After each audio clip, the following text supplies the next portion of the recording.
Hello everyone, it's Anna here. Welcome back for all of those of you who have been here before. And if you are new to my channel, welcome. I am recording and sharing my progress on the Cambridge Weight Plan diet. I am currently on step 1, week 10 out of the first 12 weeks of week 1, of step 1, sorry. And I'm delighted with my progress so far. So in the last week, I lost 1.4 kilos. And that makes a total, so it's still about £3. That makes a total, I think, is 18.2.3, something on those lines. And it basically means that I've landed what I thought I would be this week, which is just £1 short of the equivalent of having lost 3 stones. So, it is a shame that I didn't lose the pound before I got away, before I go on holidays.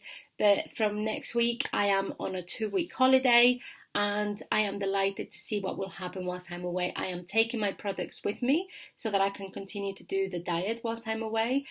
My kitchen right now looks like a Cambridge consultant's cupboard would look like, with lots of products. So it's both myself and my husband that are doing it. So both him and I are taking our products with us for the 2 weeks we're away. This is going to be like half of our suitcase is probably going to be food that we're taking with us, which may seem mad, but I really do not want to break the cycle of the 12 weeks given where we are. So I have lost £1 short of 3 stones. He's definitely lost 3 stones. So we're getting fantastic results. The difference in me from the start, if you want to go and see the very first video to now, is immense, and I'm absolutely loving the progress. So really excited, looking forward to hopefully when I'm away, just spending a bit of time sunbathing and in the pool, and then that will mean that I'm doing a bit more exercise and keeping a bit more active. So I am hoping, fingers crossed, and everything, that whilst I'm away, I can lose definitely 3, if not about 4 kilos I want to lose in the 2 weeks I'm away. That's my target, which is more than my usual average. I normally lose about 1.5 kilos a week, so that's about £3. So therefore I want to push myself, but given that we're going to be doing a fair amount of walking, and then, if we're going swimming, you naturally move a lot more than you would normally do, and we intend to keep to the 4 products a day, then I'm hoping that's not unrealistic. And I will come back with a bit of a tan and probably half a stone lighter, so who can complain about that? So I'm looking forward to that.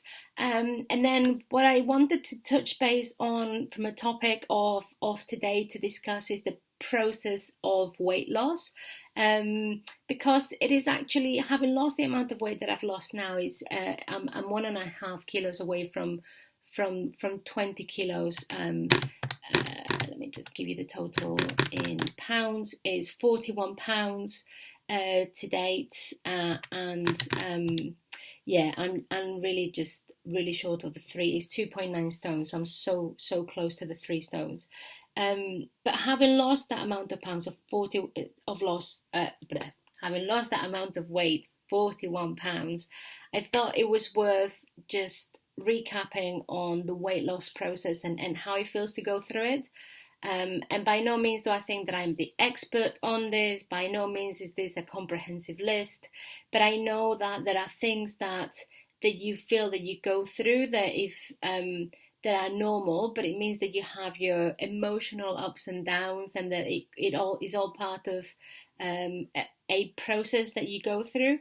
And you need to be ready that you're going to have this moment, so that you know what's happening to you when it's happening, and you're able to deal with it, as opposed to getting derailed or letting things affect you. Because I think once you know what's going on, then it helps you to stay in control, puts you in control of your feelings, your emotions, and then that helps you to deal with situations in a different way. So here are the first steps that I've thought about from a weight loss, or at least what I have found so far. And I'd love to hear your views. So if you have any perspectives, please leave your comments below.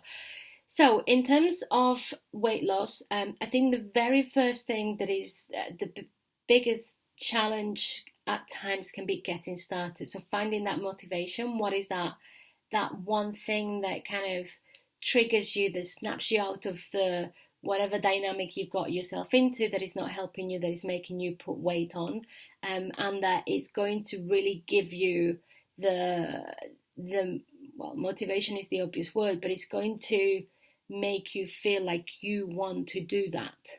And that's important, because until you want to do that yourself, people around you can do all the nagging that they want. They can tell you everything they want, nagging or not. It could be done in a loving way or not.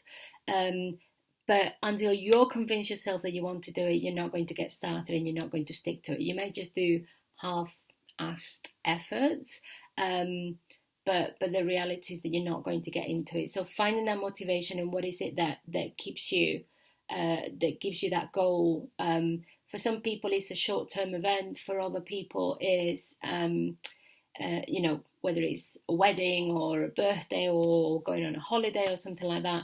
For other people, it's somebody's comment and it makes them feel in a certain way and they don't want to feel like that again. For me, it was a combination of an intervention that I had from my parents that made me realise that I needed to do something, but it was just more of a trigger of something that I had in my mind. I was in complete denial, and I just didn't want to face the fact that I didn't feel good about myself, and I had no energy. Everything was such a big effort, and I needed to do something different.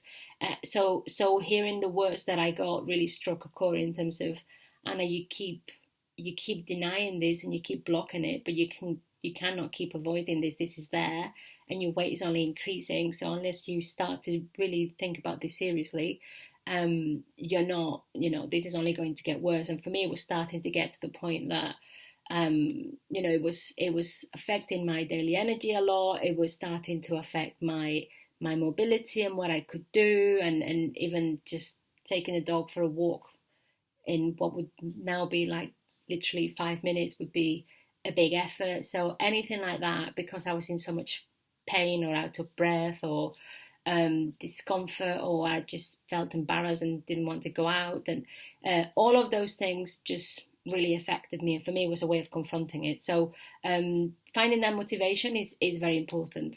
Anyway, I'll stop about that, because I could probably talk about that for ages. But the other thing that then happens is that you break your normal routines and you have to develop new habits. So you have to learn to do new things. You need to learn about whatever diet you choose to do, and meal plan or exercise. And that's a change of your daily routine. So you need to spend time just making sure that you find a way to make all of that fit into your daily life, and that you can find a way to make it work for you that you're happy with. Because unless you find that, the smallest thing can happen that can trigger you, and it can derail you and set you off. So that is really important, but it's about that. There's also something quite fun around the discovery of those new routines and how do you fit that in, and almost making it a challenge. And okay, I'm going to see how I can do this, and if that doesn't work, okay, that didn't work so well today, I'm going to try something different, and then just making it a fun thing that you think, okay, I really want to find a way to make this work for me. So that's very important as well.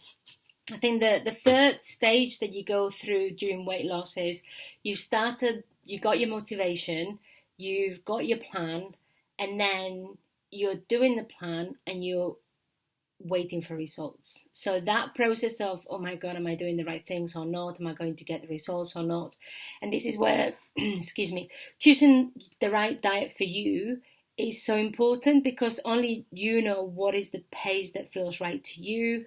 What is the type of food that feels right to you? What would be the sort of things that you'd be willing to do or not within a diet? So you may want more flexibility. You may want a stricter diet. You may want to just know this is what I'm eating and nothing else. You may want to be given the food that you're having.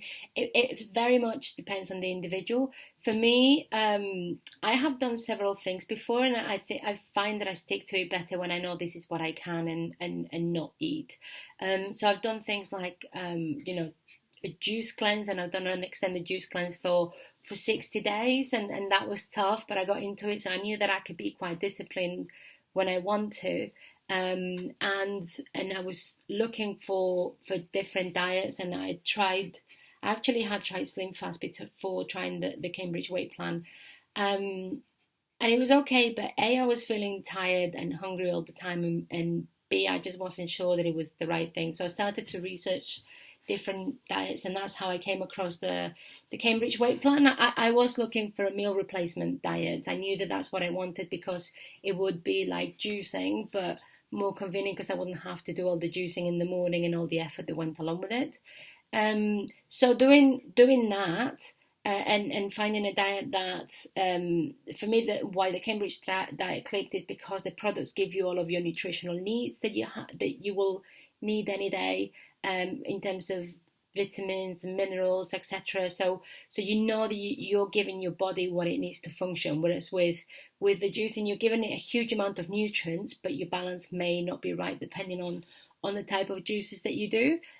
So that was one of the things that I was looking for, and therefore it worked for me. Now, the beauty of it is that, the Cambridge diet does give you results fairly quickly, and that's also something that I wanted, hence why I can stick to a stricter diet, knowing that I'm going to get the results. For me, there's nothing more demotivating than feeling like I have to put so much effort into weighing food or counting points or whatever, or calories or whatever it might be, and you do all of these things, and then you get to the end of the week, you get yourself weight, and yes, your first week you may lose some weight, but for me, after that, it would always be inconsistent, and my body just does not react to some diets, just your traditional calorie control or, different type of food combination diets. It just doesn't react to them well. I would stall for a couple of weeks, and then I would lose weight for 1 week and then stall again. I found that incredibly demotivating. So for me, being able to see the results was important, and I know I'm not the most patient person, so being able to have a very strong first week was great. But also, what I love is the fact that I get consistent results every week. I average about 1.5 kilos a week, which is about 3 pounds. Is a fantastic result, one that I'm super happy with. It means that I'm close to a stone a month, and you just can't beat that as far as I'm concerned. So for me, it was the way to keep me to it. But even then, it does take a bit of effort to, and discipline to say, okay, I'm doing this, and I may start to see results. My face may go down, or I may feel it around my chest or my waist a little bit, but it's never going to come off the areas that you want. So you still need that patience, that we all need to say, okay, I'm sticking to this, and I may not be getting the weight loss in the areas that I want, and I may not yet look like I want to, but I know that if I continue to do this, I will get there. So developing the patience to see the results, and accepting that your body will lose the weight at the rate that it can do, and that it will come from the areas that it can, then is very important. Having said that, then you get early signs of weight loss. So you will start to feel it in yourself. You'll start to get comments from others. Your clothes will definitely start to feel looser. And that is such a fantastic feeling. Enjoy those moments as much as you can. Really relish every single one of them. Not everything will show on the scale. So you will have your scale victories, you will have your non-scale victories, and your moments and things that you need to keep in mind that will keep you going, because it's not everything about the numbers. A lot of it is about how you feel in yourself, how the energy that you have.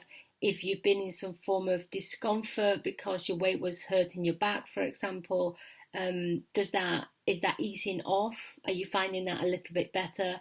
How is the weight loss manifesting in your life in more ways than just on the scale? And that's something that is really important to focus on. So those early signs, and kind of banking them in your memory of, little wins and things that are working really well for you, and having that ready so that you can remind yourself in moments when you might be feeling a bit low, is incredibly important. And then the final bit that I will talk to right now is about adjusting to your body. So as your body loses weight, it will start to adjust in different ways. And what I have noticed that I'm finding is, I guess I call it reverse engineering. I know it's not reverse engineering at all, but as you put weight on, there are certain things that you feel, whether it's whether it's a bit of overhang on your belly, whether it's, as I said, pain potentially on your back, on your knees, on your feet or your ankles because of the strain. It could be, I don't know, it could be how your bra fits. So for gents, it could be your belt, and whether you get a bit more muffin top or other things, or you'll get fat under your arms, and that means that your arms stick further out. You'll know what those symptoms are and feel like in your body that you are is that the right word? Uncomfortable with. So as you are adjusting, and so it took a while and a number of those symptoms and things as you for your body to adjust to as you were putting weight on.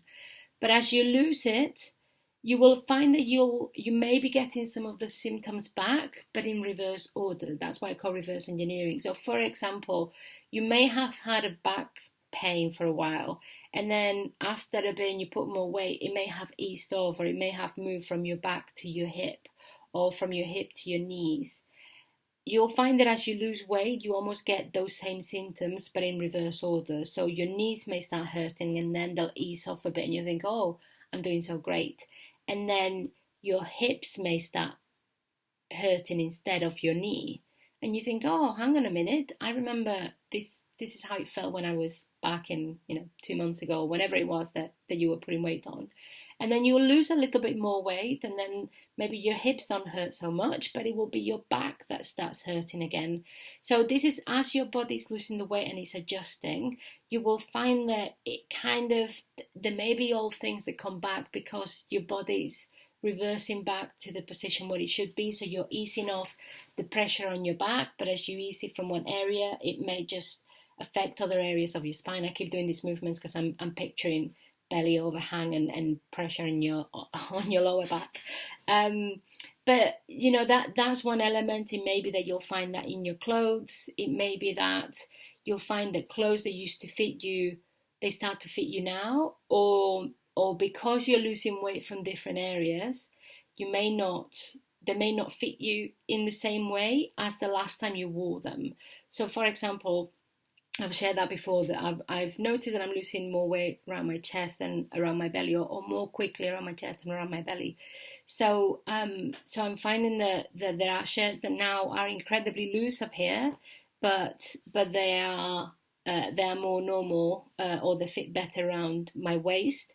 So I'm having to find the right shirts that give me the right fit, because the body shape is slightly different. And that's a little bit frustrating at times for me, because I want to be wearing some clothes and I think, okay, I've lost all this weight, but now this doesn't fit me right, or these other clothes are not quite fitting me yet how I would want them to. And by the time you come to look at them, because it may be that you get some accumulated weight loss, and then the belly does go down. By the time I go to try them on, they look ridiculous because now they look too big anyway. So it is just quite interesting to see how things are evolving.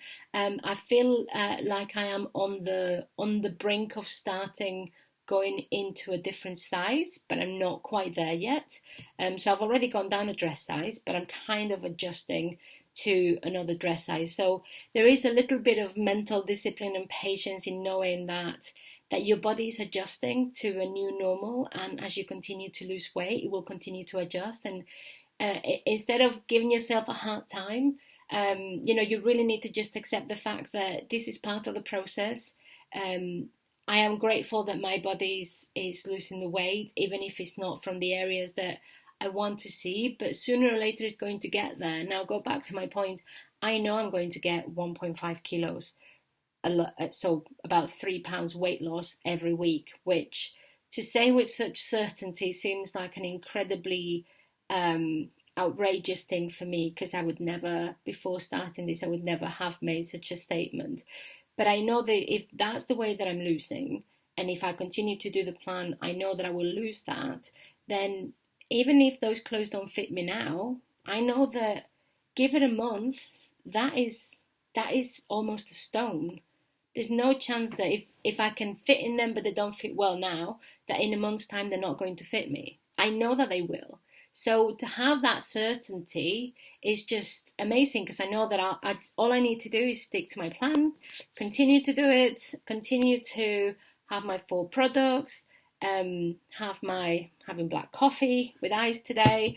I'll try not to have too much of that, just have one, but I'll have tea without milk, I'll have herbal teas, I'll have loads of water throughout the day. That and my meals keep me going, and then I can achieve the results that I want. So that's been my reflection so far. So there is a little bit of the body reverse engineering, and then the mental side of adjusting to just different processes, whether it's the clothes, whether it's the day-to-day routine, whether it's the comments from people, whether it's different things.